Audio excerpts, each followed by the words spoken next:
Palavras da ministra veneranda, do capítulo 37, do livro Nosso Lar, na psicografia de Francisco Cândido Xavier, pelo espírito de André Luiz. Observações sobre o pensamento. Encontram-se entre nós, no momento, algumas centenas de ouvintes que se surpreendem com a nossa esfera cheia de formas análogas às do planeta. Não haviam aprendido que o pensamento é a linguagem universal? Não foram informados de que a criação mental é quase tudo em nossa vida? São numerosos os irmãos que formulam semelhantes perguntas. Todavia, encontrarão aqui a habitação, o utensílio e a linguagem terrestres. Esta realidade, contudo, não deve causar surpresa a ninguém.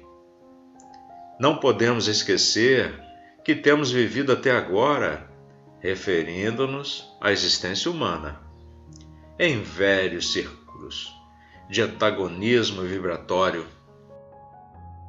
O pensamento é a base das relações espirituais dos seres entre si. Mas não olvidemos que somos milhões de almas dentro do universo, algo insubmissas ainda às leis universais.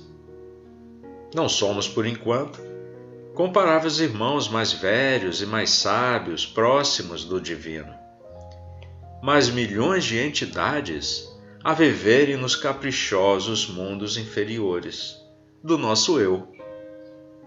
Os grandes instrutores da humanidade carnal ensinam princípios divinos, expõem verdades eternas e profundas nos círculos do globo. Em geral, porém, nas atividades terrenas, recebemos notícias dessas leis sem nos submetermos a elas. E tomamos conhecimento dessas verdades sem lhe consagrarmos nossas vidas. Será crível que somente por admitir o poder do pensamento ficasse o homem liberto de toda condição inferior? Impossível. Uma existência secular na carne terrestre representa período demasiadamente curto para aspirarmos à posição de cooperadores essencialmente divinos. Informamo-nos a respeito da força mental no aprendizado mundano, mas esquecemos que toda a nossa energia, nesse particular, tem sido empregada por nós em milênios sucessivos nas criações mentais destrutivas ou prejudiciais a vós mesmos. Somos admitidos aos cursos de espiritualização nas diversas escolas religiosas do mundo, mas com frequência agimos exclusivamente no terreno das afirmativas verbais. Ninguém, todavia, atenderá ao dever apenas com palavras. Ensina a Bíblia que o próprio Senhor da vida não estacionou no verbo e continuou o trabalho criativo na ação. Todos sabemos que o pensamento é força essencial, mas não admitimos nossa milenária viciação no desvio dessa força. Ora, é coisa sabida que um homem é obrigado a alimentar os próprios filhos.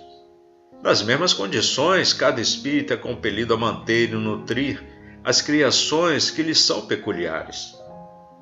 Uma ideia criminosa produzirá gerações mentais da mesma natureza. Um princípio elevado obedecerá à mesma lei. Recorramos a símbolo mais simples. Após elevar-se às alturas, a água volta purificada, veiculando vigorosos fluidos vitais no orvalho protetor ou na chuva benéfica. Conservemo-la com os detritos da terra e falaemos a habitação de micróbios destruidores. O pensamento é força viva em toda parte.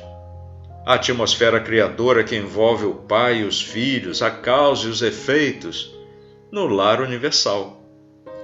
Nele transformam-se homens em anjos, a caminho do céu, ou se fazem gênios diabólicos a caminho do inferno.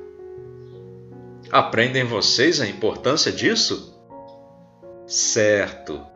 Nas mentes envolvidas entre os desencarnados e encarnados, basta o intercâmbio mental, sem necessidade das formas.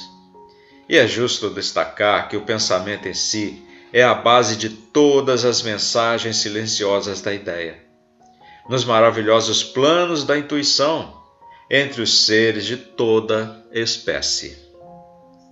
Dentro desse princípio, o espírito que haja vivido exclusivamente em França poderá comunicar-se no Brasil, pensamento a pensamento, prescindindo de forma verbalista especial, que nesse caso será sempre a do receptor, mas isso também exige afinidade pura. Não estamos, porém, nas esferas de absoluta pureza mental, onde todas as criaturas têm afinidades entre si. Afinamo-nos uns com os outros, em núcleos insulados, e somos compelidos a prosseguir nas construções transitórias da Terra, a fim de regressar aos círculos planetários com maior bagagem evolutiva. Nosso lar, como cidade espiritual de transição, é uma bênção a nós concedida por acréscimo de misericórdia, para que alguns poucos se preparem para a ascensão e para que a maioria volte à Terra em serviços redentores. Compreendamos a grandiosidade das leis do pensamento e submetamos-nos a elas, desde hoje. Ministra Veneranda.